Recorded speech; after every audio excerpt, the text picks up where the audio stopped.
In this video, I will be showing you how to download and install TeamViewer on Windows. So let's get started.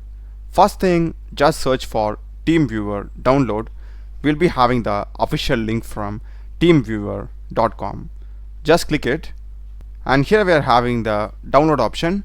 Select it. The download will be getting started. It is around 77 MB in size, so just be patient. Once the download is complete, just open it. I will just go with the default installation and click on accept. Installation will begin. We will be getting the license agreement. Read it through and click on I accept and click on continue. Just click on OK here and we'll be getting the TeamViewer interface.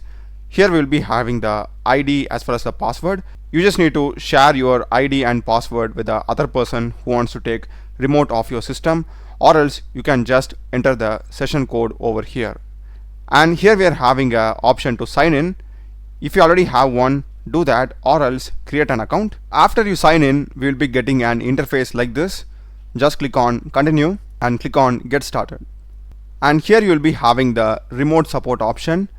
This is the place where you need to enter the ID of another person or go to the session and create a new session and give that particular session ID to the other person to whom you want to connect. Okay, so this is where you do that. That's a video, guys. Do check the playlist of my channel. Done a lot of videos in programming and AI tools. Subscribe me. Thanks for watching.